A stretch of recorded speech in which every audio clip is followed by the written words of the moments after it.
मालिक ने वो सोशल सीधर करके उस बालक को सीधा कर दिया और फिर माँ के साथ जाकर उसने गुरुदेव से उपदेश लिया, अपना जीवन कल्याण कराया।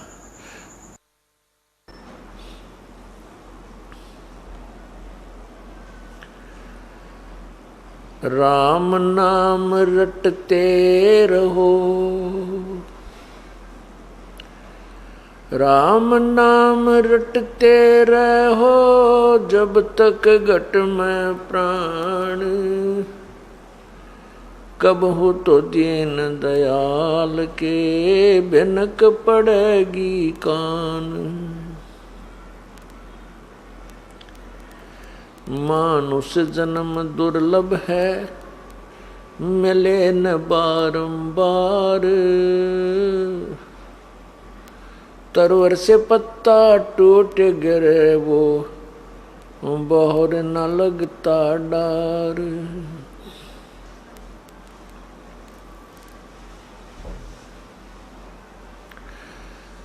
बंदे तो कर बंदगी, जय चावे दीदार,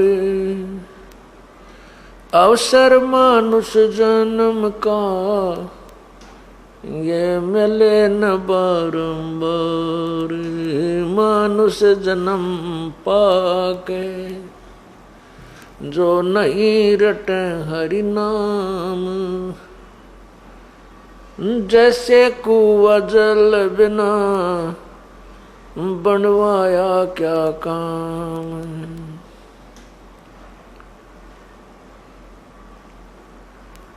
लौट सको तो लूट लो, राम नाम की लूटे, पीछे फिर पछताओगे, प्राण जहांगे छूट। नहीं भरोसा देही का, विनस जावे छन माही। श्वास उश्वास में नाम जपो, और यतन कछु नाई। श्वास उश्वास में नाम जपो, व्यर्था श्वास मत खो। ना जाने इसे श्वास को, आवन हो कि न हो। वो पृथ्वी पति चकवे गए, जिनके चक्कर चलंत। रावण सरीखे कौन गिने, ऐसे गए अनंत।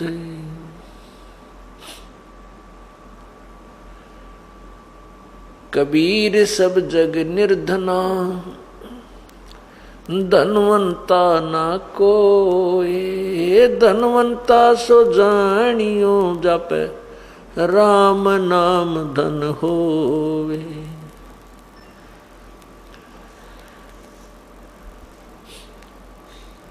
परम पिता परमात्मा सर्व सृष्टि रचनहार कबीर बंदी छोड़ की असीम कृपा से ये 5 दिवसीय सत्संग 14 जून सन 2008 को प्रारंभ हुआ। आज ये 3रा दिन है उस परमपिता की महिमा का ये गुणगान चल रहा है।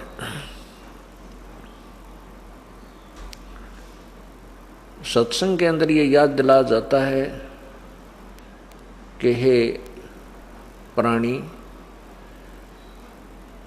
ये मनुष्य शरीर आपको परमात्मा प्राप्ति के लिए ही प्राप्त हुआ है। यदि हम मनुष्य शरीर पाकर के शुभ कर्म नहीं करते, परमात्मा को याद नहीं करते, प्रभु की भक्ति शास्त्र विधि अनुसार नहीं करते, तो मनुष्य जीवन में और अन्य प्राणियों के जीवन में कोई अंतर नहीं है। संतानो उत्पत्ति, उसके अंदर मोह ममता, राग द्वेष, मैं मेरी, लड़ाई झगड़े, खींचा तानी और बाकी अन्य कुमत प्रत्येक प्राणी के समान है।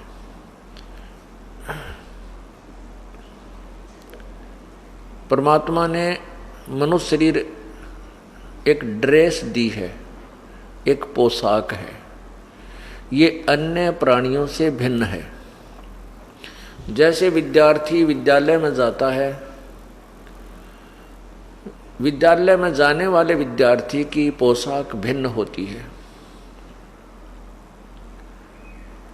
वो विद्यार्थी कहलाता है, उसकी ड्रेस से ही पहचान हो जाती है ये किसी स्कूल का विद्यार्थी है, किसी विद्यालय का विद्यार्थी है। और जो विद्यार्थी विद्यालय में जाता है, उसको विद्यालय में प्रवेश प्राप्त है और वो शिक्षा ग्रहण, वो स्कूल में विद्यालय में ना जाकर के इधर उधर भटकता रहता है, वो बच्चा अपने उद्देश्य से वंचित रह जाता है, वो अशिक्षित रह जाता है, फिर उसको विद्या का लाभ नहीं प्राप्त होता। जो बच्चे विद्यालय में जाते हैं, प्रवेश प्राप्त है, वो अपने तन मन से शिक्षा ग्रहण कर रहे हैं और अध्यापक के द्वारा बताया गया होम टास्क, स्कूल टास्क सारा कर रहे हैं, तो वो बच्चे अपना जीवन सफल कर लेते हैं, शिक्षा सफल कर जाते हैं।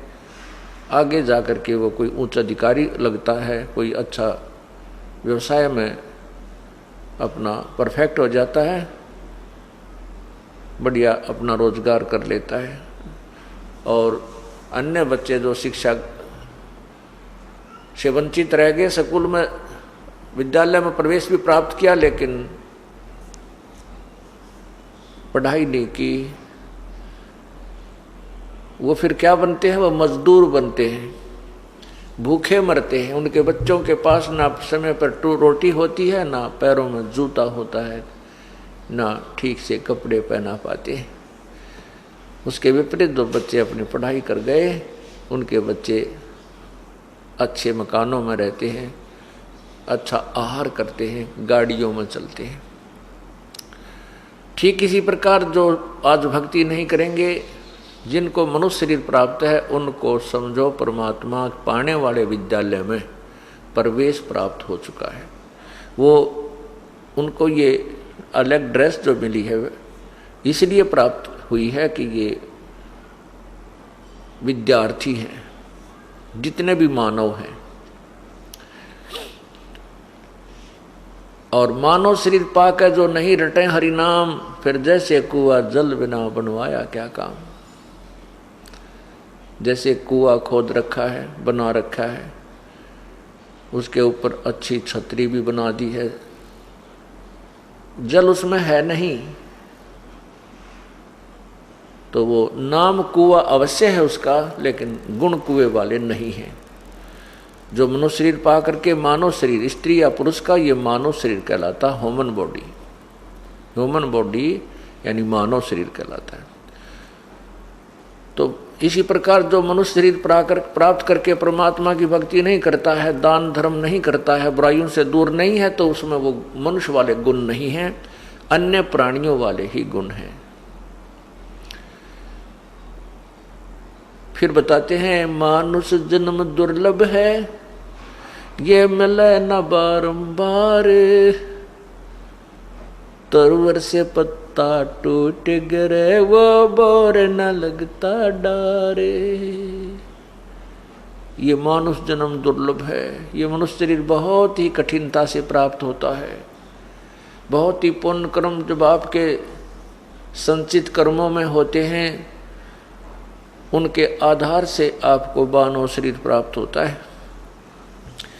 और मानव शरीर प्राप्त करके हम भगवान नहीं भगते हैं, तो पूर्व जन्म की पुण्य कर्मों को हम यहीं खत्म कर जाते हैं। यहाँ पर कार भी हो जाती हैं, कोठियाँ भी होती हैं, अच्छी नौकरी, अच्छा उच्च अधिकारी भी बन जाता है, मंत्री, मुख्यमंत्री, प्रधानमंत्री भी अपने पुण्य से ये प्राणी पूर्व जन्म के पुण्य से ही बनता है। यदि भविष्य में शुभ कर्म नहीं करता है, दान पुण्य नहीं करता है, पूर्ण संत की शरण नहीं जाता है, तो ये प्राणी, वो चाहे भले राजा भी क्यों ना है, अपने पूर्व जन्म की कमाई को, पुण्यों को समाप्त करके और खाली होकर जाता है। और नेक्स्ट जीवन, उसका अगला जीवन जो है अन्य प्राणियों का होता है। कबीर हरि के नाम बिना, कबीर हरि के नाम बिना ये राजा रसब होए, मिट्टी लदे कुमार के भाई घास न डाले कोई। क्या बनेगी उस राजा के साथ जो परमात्मा की भक्ति नहीं करता? वो कहते हैं अगले जन्म में गधा बनेगा। और अब तो कितने अच्छे मोहन भोग खा रहा है, फिर क्या होगा कि कुम्हार के तो मिट्टी डोएगा और शाम के शेष समय वो आहार करने के लिए भी कुर्डियों पर जाता है। कुम्हार के घर पर तो उसको आहार भी नहीं मिलेगा। इसी प्रकार परमात्मा बताते हैं, कबीर हरि के नाम बिना ये नार कूतिया हो, गली गली भौंकत फिरे भाई टूक न डाले कोई। परमात्मा कहते हैं कि जो बहन बेटियां मनुष्य शरीर पाकर परमात्मा को याद नहीं करती हैं, वो अगले जन्म में कूतिया बनेगी और फिर गली गली भौंकत फिरे टूक न डाले कोई। क्या बुरा हाल होगा इस प्राणी का। परमात्मा ने अपने बच्चों को सावधान करने के लिए नाना प्रकार की वाणी बोली है, नाना प्रकार के वचन कहे हैं कि ना जाने किस प्राणी के कौन सी चोट लग जाए और वो जाग जा। जाग जाने के बाद फिर वो अपने रास्ते पर चल पड़ता है। क्या बताते हैं, बीबी पड़दे रहे थी वो डोडी लगे थी बारे, अब गात उघाड़े फिरती हैं वो बन कुतिया बाजारी। वो पर्दे की सुंदरी सुनो संदेशा मोरे, गात उघाड़े फिरती हैं वो करें सरायों सोरे। नक बेसर नक पे बनी पैर थी हार हमेल,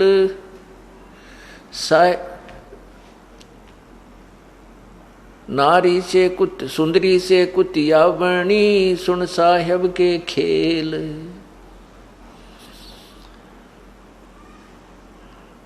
कितनी मार्मिक बात बताई है। देखो बच्चे हैं, अनजान बच्चे हैं, जिनको यही नहीं मालूम कि ये बिजली का नंगा तार पड़ा है, इसमें प्राण घातक पावर है, शक्ति है, इसको छूना नहीं चाहिए। अनजान बच्चा उसको छू लेता है और छूने से वो मृत्यु को प्राप्त हो जाता है। जब वो बच्चा समझदार हो जाता है, बड़ा होता है, उसको बताया जाता है कि इसमें बिजली है, तो उसका माइंड, उसका दिमाग उस बात को, मस्तिष्क स्वीकार करता है और फिर वो बच्चे को ज्ञान हो जाने से डरता है। उस बिजली के नंगे तार को स्वयं भी हाथ नहीं लगाता, दूसरों को भी सावधान कर देता है कि देखो ये नंगा तार पड़ा है, दूर हो जाओ, दूर हो जाओ। और जब वो बच्चा था, उसको ज्ञान नहीं था, अनजान था, अबोध था, उसको स्वयं ही पकड़ लेता है।